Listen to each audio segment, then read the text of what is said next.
Hello everyone, welcome to all in study time channel. जैसे आपको पता है कि हम यहाँ पर जो है वो टैट का पेपर डिस्कस कर रहे हैं। साइकोलॉजी पोर्शन जो है वो प्रेपरेशन हम H P TET and C TET के लिए एंड अदर भी आपके एग्ज़ाम जो आते हैं पीजीटी टीजीटी वगैरह में भी आपका साइकोलॉजी पोर्शन जो है वो पूछा जाता है।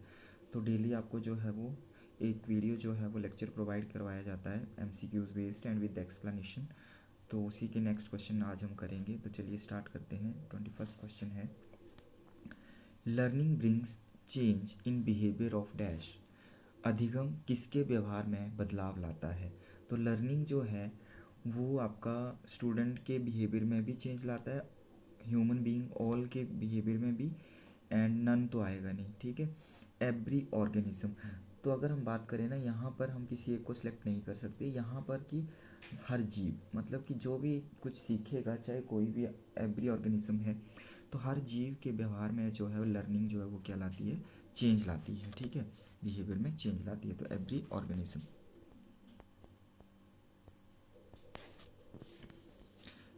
एक्सप्लेनेशन एंड देखते हैं। Every organism learning leads to change in behaviour not just a human. सिर्फ ह्यूमन के बिहेवियर में ही नहीं बल्कि ऑल ऑर्गेनिज्म, हर जीव के बिहेवियर में जो है वो लर्निंग इम्पॉर्टेंट रोल जो है वो प्ले करती है। Learning as is a universal process across species. ठीक है, हर प्रजातियों में। नेक्स्ट क्वेश्चन है 22nd, all human beings are mortal. Karan is human being, Karan is mortal. It is an explanation of, क्या बोल रही है कि सभी मानव जो है वो all human beings are mortal, नश्वर है मतलब। ठीक है, एंड यहाँ ऐसे आ गया ये, करण एक मनुष्य है और वो क्या है? करण नश्वर है। ठीक है, तो ये किसका उदाहरण है? क्या ये डिडक्टिव का उदाहरण है या इंडक्टिव का उदाहरण है? देखो, जर्नल टू पर्टिकुलर में जा रहे हैं ना, तो ऑल ह्यूमन बींग्स की बात कर रहा है पहले ये, आर मॉर्टल, फिर एक पर्टिकुलर में आ गया करण की तरफ कि एक पर्टिकुलर, पहले जर्नल की बात की फिर पर्टिकुलर में। तो ये जो है वो जर्नल टू पर्टिकुलर होता है आपका, जर्नल टू पर्टिकुलर जो होता है वो आपका होता है डिडक्टिव का। ठीक है, एंड इंडक्टिव में क्या होता है? इंडक्टिव में जो है वो आपका आता है पर्टिकुलर टू जर्नल। ठीक है, या फिर मतलब स्पेसिफिक टू, स्पेसिफिक भी बोल सकते हैं, स्पेसिफिक टू जर्नल वो इंडक्टिव हो गया। एंड यहाँ पर जर्नल टू स्पेसिफिक, तो यहाँ कहाँ जा रहे हैं हम? जर्नल ऑल ह्यूमन बींग्स की बात कर रहे हैं और करण की तरफ, करण पर्टिकुलर सिंगल है। ठीक है, तो स्पेसिफिक की तरफ जा रहे हैं, तो यहाँ पर आपका बी आंसर आएगा। एक्सप्लेनेशन देखते हैं। B is the answer. This is an example of deductive reasoning where a general statement is applied to a specific case. All human beings are mortal and Karan is a human, so Karan is a mortal. तो यहाँ पर क्या चल रहा है कि all journal से चल रहे हैं हम पर्टिकुलर की तरफ। तो ये याद रखना है, पूछा जाता है ये क्वेश्चन काफ़ी बार। If a student tries to solve a problem systematically and by following some planned steps he is using, अगर बोलते एक छात्र किसी समस्या को व्यवस्थित रूप से और कुछ नियोजित कदमों का पालन करके हल करने की कोशिश करता है, मतलब वो समस्या को सॉल्व कर रहा है और कुछ स्टेप्स को फॉलो कर रहा है। ठीक है, तो वह निम्नलिखित में से कौन सा तरीका जो है वो उपयोग कर रहा है? तो वो इनमें से जो है वो आपका क्या, वो ट्रायल एंड एरर है? तो परीक्षण और त्रुटि तो वो ऐसा नहीं कर रहा है। प्रोजेक्ट भी नहीं है वो, ऑल ऑफ द अबव तो आएंगे नहीं। तो वो क्या कर रहा है कि एक प्रॉब्लम को, समस्या बोला है ना, ये देखो समस्या, इसी से आप समझ सकते हैं प्रॉब्लम सॉल्विंग अप्रोच है वो, समस्या समाधान दृष्टिकोण जो है वो अपना रहा है। तो 23rd का जो है वो बी होगा। एक्सप्लेनेशन देखते हैं। If the student is solving a problem systematically and following steps is, it is a problem solving approach where logical steps are use to reach the solution. Logical steps के through, तार्किक कदमों का उपयोग करके जो है वो हम समस्या समाधान की तरफ पहुंचते हैं। The next question, if the learning in one situation proves helpful in the learning in another situation it is called. अगर एक स्थिति में अधिगम दूसरी स्थिति में अधिगम में सहायक सिद्ध होता है तो इसको, इसे क्या कहा जाता है? मतलब कि लर्निंग वन सिचुएशन में लर्निंग कर रहे हैं एंड वो हेल्पफुल है इन the learning in the another situation, तो उसको जो है वो हम बोलेंगे नेगेटिव ट्रांसफर। तो हेल्प कर रही है ना, वो नेगेटिव तो आएगा नहीं, तो बाहर हो गया। ज़ीरो भी नहीं आएगा क्योंकि कुछ अदर में वो वर्क कर रही है, तो ज़ीरो तो है नहीं। नन भी नहीं आएगा, तो फिर हमारे पास क्या बचा? एलिमिनेशन मेथड से आप कर सकते हैं पॉजिटिव ट्रांसफ़र ऑफ लर्निंग, कि वन सिचुएशन में वो लर्निंग कर रहा है, learning in one situation prove हो रही है, वो हेल्पफुल कर रही है इन the learning in the another situation में, तो वो पॉजिटिव ट्रांसफ़र ऑफ लर्निंग हो रहा है। तो इसी तरह से आपने जो है वो एलिमिनेट करना है, मतलब जो आपके ऑप्शंस हैं और करेक्ट ऑप्शन जो है वो आपने निकालना होता है, तो इससे थोड़ा सा इजी रहता है। सो द नेक्स्ट इसका जो एक्सप्लेनेशन देख लेते हैं। When learning in one situation helps in learning in another situation, it is called the positive learning of transfer of learning. This meant the skill of knowledge gained are applied in a new context. Clear? So the next question, who among the following is not a behaviorist? इनमें से जो है वो कौन सा behaviourist नहीं है, निम्नलिखित में से कौन सा व्यवहारवादी जो है वो नहीं है? वॉटसन, पैब्लो, स्किनर है, विलियम जेम्स जो है वो नहीं होगा। 25th का जो है वो डी है। एक्सप्लेनेशन देखते हैं। William James is not a behaviourist, he is psychologist known for his work on functionalism. याद रखना ये विलियम जेम्स का functionalism, and is often associated with the philosophical tradition unlike Watson, Pavlov and Skinner who are all key figure in behaviourism. ये तीनों जो है वो क्या है? बिहेवियरिज्म के हैं, Watson, Pablo, Skinner, but William James जो है वो functionalism. So the next question, to identify the learning disabled children, the teacher can use which of the following technique?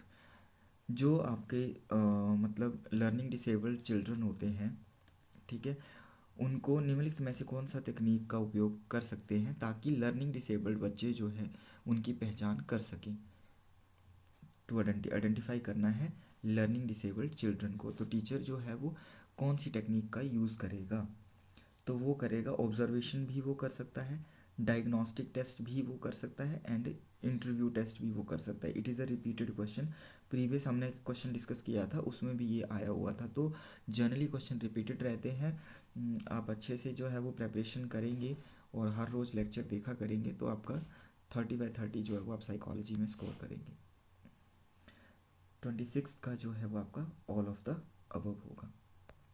तो एक्सप्लेनेशन देखते हैं। Teachers can use a combination of observation, diagnostic test and interviews to identify children with learning disability as these technique help in understanding the child difficulties from different perspectives. तो ये सारा जो है वो इसके अंदर आएगा। So the next question, which law of learning is indicative of learner state to participate in the learning process? अधिगम का कौन सा कानून शिक्षार्थी की अधिगम प्रक्रिया में भाग लेने की स्थिति को सूचित करता है? Which law of learning is indicative of learner state to participate in the learning process में पार्टिसिपेट करना? तो यहाँ पर law of effect, law of exercise, law of multiple responses and law of readiness. देखो यहाँ पर करेक्ट आंसर होगा D. The law of learning is indicative बोला है of the learner state participate in the learning process. Participate तो ready होगा तभी, effect नहीं आएगा, एक्सरसाइज भी नहीं, मल्टीपल रिस्पॉन्सेज भी नहीं होगा, रेडीनेस के थ्रू तत्परता का कानून जो है वो यहाँ पर वर्क करता है। सो द एक्सप्लेनेशन देखते हैं। Law of readiness, the law of readiness suggest that the learner must be ready or willing to participate in the learning process for it to be effective, कि भाग लेने में इच्छुक या होना चाहिए ताकि वो प्रभावी। Next question 28, to enhance creativity among the students teacher should, छात्रों में रचनात्मकता को बढ़ावा देने के लिए शिक्षक को क्या करना चाहिए ताकि वो जो उनमें क्रिएटिविटी आए, रचनात्मकता आए? तो डिस्करेज तो उनको करना नहीं है, तो पहले बाहर हो गया student freedom from the. Promote hesitation, hesitation क्यों प्रमोट करनी है हमने? हेजिटेशन को तो वैसे ख़त्म करना होता है, तो दैट मीन्स दो नहीं आएंगे तो ऑल भी नहीं आएंगे, ऑल तो आएगा ही नहीं।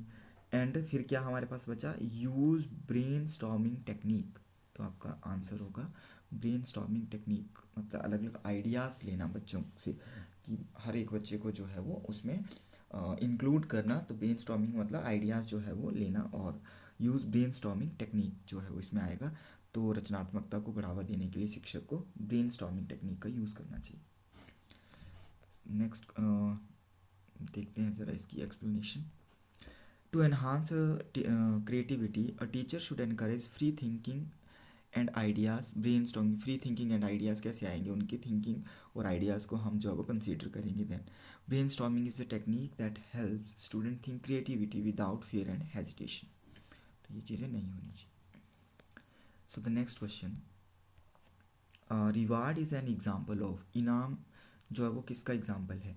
तो रिवार्ड जो है वो आपका एक्सटेंसिक मोटिवेशन का है या इंट्रेंसिक। इंट्रेंसिक रिवार्ड हम कुछ दे रहे हैं, मतलब उसको रिवार्ड दे रहे हैं, तो वो एक तरह से इंट्रेंसिक नहीं है, प्राइमरी भी नहीं है, नन भी नहीं है, ये है आपका एक्सटेंसिक मोटिवेशन। हम उसको बाहर से मोटिवेशन प्रोवाइड करवा रहे हैं, इंटरनली तो वो खुद से मोटिवेट होगा। इंट्रेंसिक मोटिवेशन नहीं है, एक्सटेंसिक, हम खुद उसको रिवॉर्ड दे रहे हैं।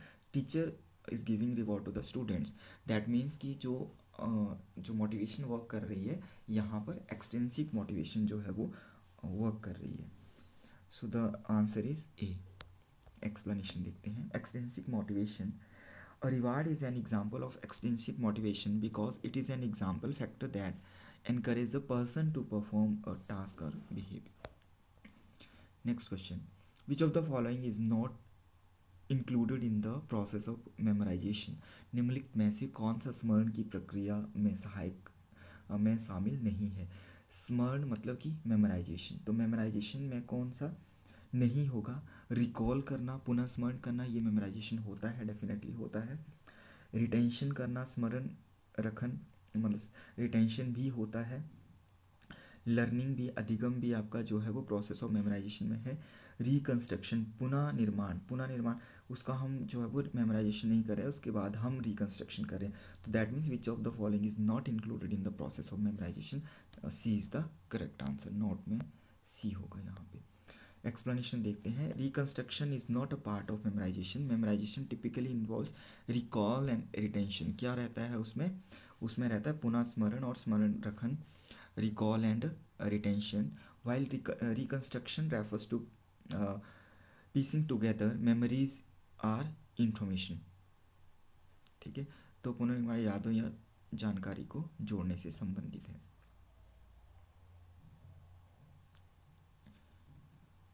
So these were today's question and next question we will do in the next class। तो इसी तरह से आपने जो है वो, आई होप आपको क्लास अच्छी लगी होगी, तो लाइक शेयर ज़रूर करें, और साथ में जो है वो जो भी नए हैं वो चैनल को सब्सक्राइब कर लें, ताकि फर्दर आपको जो है वो नोटिफिकेशन जो है वो आती रहे, और आप साइकोलॉजी की प्रिपरेशन जो है वो करते रहें, ताकि आपका 30/30 स्कोर जो है वो आप गेन कर सकें। So thanks for watching, thank you.